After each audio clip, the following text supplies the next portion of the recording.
एक नौजवान लड़का होता है जो कि एक कमरे किराए पर लेकर रहा करता था। लेकिन उस कमरे में 3 दिन से ताला लगा हुआ होता है और उस कमरे से बहुत ही ज़्यादा तेज बदबू आ रही होती है।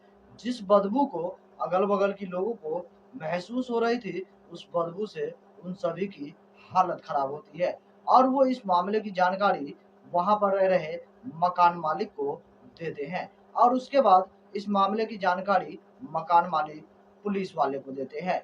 और जब पुलिस वाले उस घटना स्थल पर पहुंचते हैं और उस बंद दरवाजे को खोला जाता है और उसके बाद उस कमरे के अंदर जो चीज दिखती है, उसे देखकर तो हर कोई हैरान था। हर कोई सोचने पर मजबूर था कि आखिर एक लड़के के कमरे में एक लड़की कहाँ से आ गई और वो भी मृत अवस्था में। बहुत ही बुरी तरह से उसकी जान जा चुकी थी। आखिर इसकी पूरी कहानी क्या थी और वो लड़की कौन थी और वो उस कमरे में कैसे पहुंची थी, ये कई सारे सवाल थे। और जब इस कहानी को आप सुनेंगे तो आप भी दंग रह जाएंगे। तो वीडियो के अंत तक बने रहिएगा। अगर आपको हमारी ये वीडियो पसंद आए तो वीडियो को एक लाइक कीजिएगा और चैनल को भी सब्सक्राइब जरूर कर लीजिएगा। तो चलिए आज की इस पूरी कहानी को विस्तार से समझते हैं। नमस्कार दोस्तों, मैं हूँ आपके साथ सुशील पंडित और आज की जो यह घटना है बहुत ही अजीबोगरीब और हैरान कर देने वाली है। यह सारा मामला मध्य प्रदेश राज्य के इंदौर शहर की है, जहां पर एक अजीबोगरीब घटना घटती है। उसी के अंतर्गत द्वारकापुरी एक थाना क्षेत्र होता है और उसी थाना क्षेत्र के अंतर्गत एक इलाका होता है जिस इलाके का नाम अंकल पुरी एक कॉलोनी की तरह होता है और उसी कॉलोनी में ये वारदात घटती है। दरअसल वहां पर एक नौजवान लड़का रहता है जिसका नाम पीयूष होता है और वो वहां पर किराए के मकान में अकेले रहता है और अपना अच्छा खासा समय व्यतीत करता है। लेकिन उसकी मुलाकात एक लड़की से होती है जो लड़की एमबीए की छात्रा होती है और उसकी उम्र की बात की जाए तो लगभग 21 से 22 वर्ष होती है। दोनों के बीच बहुत ही अच्छा संबंध होता है। दोनों एक दूसरे के साथ रिलेशनशिप में काफी समय से रहते हैं और इस मामले को लेकर जो लड़का लड़की है उसके माता पिता को भी पता होती है। लेकिन लड़के के माता पिता उस लड़की के साथ उसकी शादी करने से साफ इनकार कर देते हैं, जिसके वजह से पीयूष बहुत ही ज्यादा गुस्से में आ जाता है और उसे समझ में ही नहीं आ रहा होता है कि आखिर वो करे तो करे क्या। और इसी बातों का फायदा उठाकर जो पीयूष होता है वो अपने लिव इन में रहने वाली प्रेमिका को झूठी एक कहानी बताता है कि उसका बर्थडे है और वो उसे अपने कमरे पे इनवाइट करता है। और यह बात मानकर उसकी जो लिव इन प्रेमिका थी वो अपने पिता को झूठ बोलकर घर से निकलती है।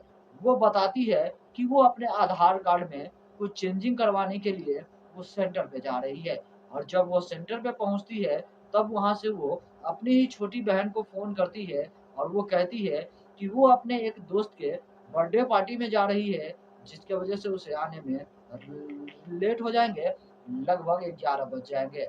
और तभी वो लड़की अपने उस प्रेमी पीयूष के साथ जाती हुई एक छोटा सा थैला लेकर दिखाई देती है। वो भी एक उसी के कमरे के नजदीक में एक रोड पर सीसीटीवी कैमरा लगा हुआ होता है जिसमें वो सारी घटना रिकॉर्ड हो रही थी। और वो लड़की उस लड़के के साथ उसके कमरे पे पहुंच जाता है और वहां पर पहुंचने के बाद दोनों एक कमरे में बैठ जाते हैं। लेकिन वहां पर जो वो पीयूष था वो थोड़ी देर एक दूसरे से बातचीत करते हैं और उसके बाद वहां पर कोई भी बर्थडे की पार्टी नहीं होती है और वो अपनी ही लिव इन में रह रही प्रेमिका से शारीरिक संबंध बनाने का प्रस्ताव देता है। लेकिन उसकी प्रेमिका जो लिव इन में रह रही थी, जो एमबीए की छात्रा थी, वो वहां पर उसके साथ शारीरिक संबंध बनाने से इनकार कर देता है। वो बताती है कि उसकी तबीयत बहुत खराब है, इसलिए उसके साथ शारीरिक संबंध नहीं बना सकती है। जैसे ही यह बात पीयूष को पता चलता है, पीयूष को यह बात बिल्कुल भी हजम नहीं होता कि उसकी प्रेमिका उसके साथ शारीरिक संबंध बनाने से इनकार कर रही है। इसीलिए वो एक ऐसा तरीका अपनाता है जो और भी ज्यादा हैरान कर देने वाला था। दरअसल वो अपनी प्रेमिका को एक सरप्राइज गिफ्ट देने का वादा करता है और वो अपनी प्रेमिका के दोनों हाथ और पांव को एक जो पलंग वाली बिस्तर वाली बेड होती है उस बेड के साथ उसे चारों हाथ पांव को रस्सी से बांध देता है और उसके बाद वो अपनी प्रेमिका के मुंह में कपड़े ठूस देता है और उसके बाद उसके सीने पर बैठकर उसकी गला दबाकर बहुत ही बेरहमी से उसकी हत्या कर देता है और हत्या करने के बाद लगभग 2.5 घंटों तक वो उस लड़की के साथ उसकी लाश के साथ शारीरिक संबंध बनाता है और उसके बाद फिर वो शराब पीकर घर में अपना मोबाइल फोन ऑन करता है और उसमें एक यूट्यूब लाइव ऑन करता है और जिसपे वह एक वीडियो देख रहा होता है जिस वीडियो का टाइटल होता है कि आत्मा से कैसे बातचीत करें, आत्माओं को कैसे बुलाया जाए और उस वीडियो को देखकर वो अपने ही कमरे में तंत्र मंत्र की क्रिया करना शुरू कर देता है और वो लगातार हवा में कुछ फुसफुसाने लगता है और वो कहता है मन ही मन कि अभी मैंने अभी जिस लड़की की कत्ल की है, जिसकी हत्या की है, मुझे उसकी आत्मा से बात करनी है। लेकिन वहां पर कोई भी आत्मा नहीं आता है और पीयूष जो होता है वो शराब की नशे में और भी परेशान होता चला जाता है और बगल में उसकी लिव इन प्रेमिका की लाश पड़ी हुई होती है। फिर वो उस लाश के साथ शक्तिवर्धक गोलियां खाकर फिर से उसकी बॉडी के साथ शारीरिक संबंध बनाना शुरू कर देता है और लगभग रात के 7-8 बजे का वक्त होता है।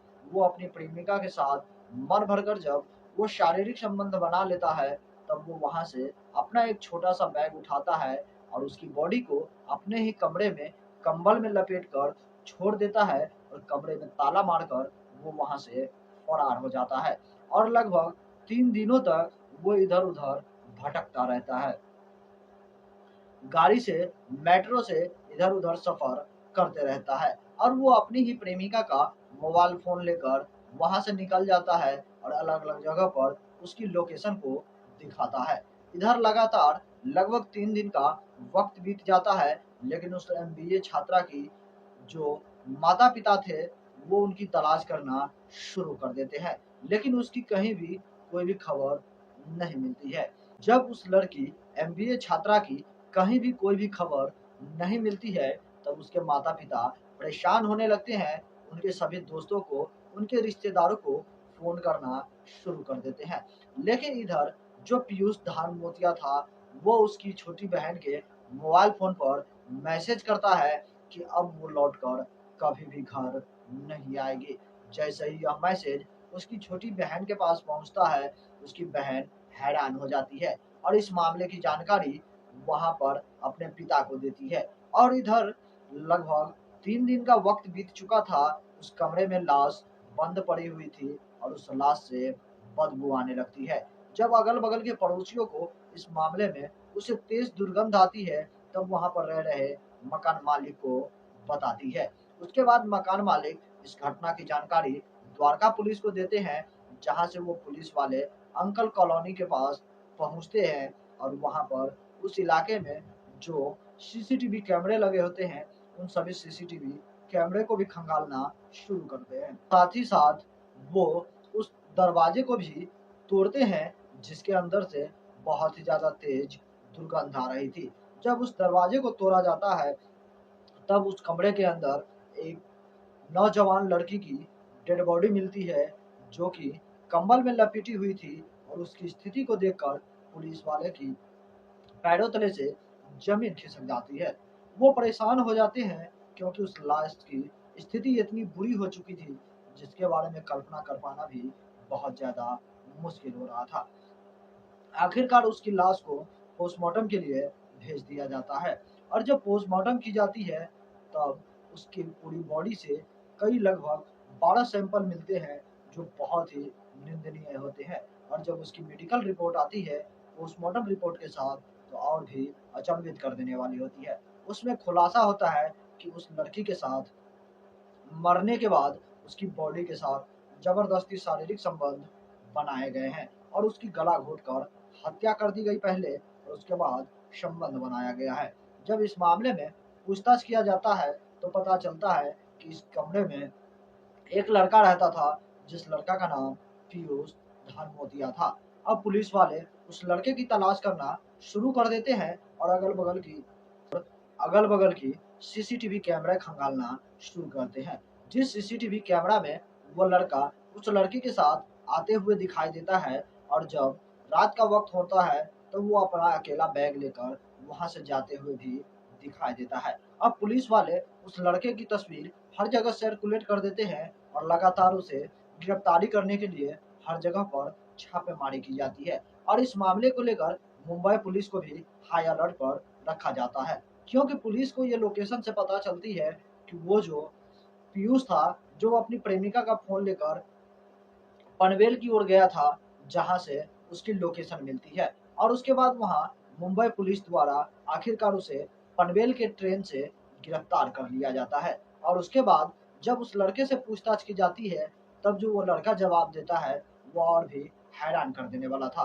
दरअसल वो लड़का पीयूष बताता है कि वो अपनी प्रेमिका के साथ पिछले कई महीनों से लिव इन में रह रहा था, लेकिन उसे शक होने लगा कि उसकी प्रेमिका कुछ दिनों से किसी दूसरे लड़कों से बातचीत कर रही थी, क्योंकि वो उसे लगभग 11 दिनों से फोन से ना तो बातचीत कर रही थी और ना ही उसके साथ मुलाकात कर रही थी। इसीलिए वो इस तरह की घटना की जो है योजना बनाता है और उसे अपने पास किसी तरीके से बुलाता है। लेकिन जब वो उसके साथ शारीरिक संबंध बनाना चाहता था, तब उसकी प्रेमिका जो लिव इन में रह रही थी, वो एमबीए की छात्रा साफ इनकार कर देती है, जो उसे बिल्कुल भी नागवारा होता है। और इसी की वजह से वो इतना ज्यादा क्रोधित हो जाता है, गुस्से में आ जाता है कि वो उस लड़की की बुरी तरीके से कत्ल कर देता है। आखिरकार इस मामले को लेकर पुलिस वाले उस पीयूष धानमोतिया को गिरफ्तार कर जेल भेज देते हैं। और जब इस मामले में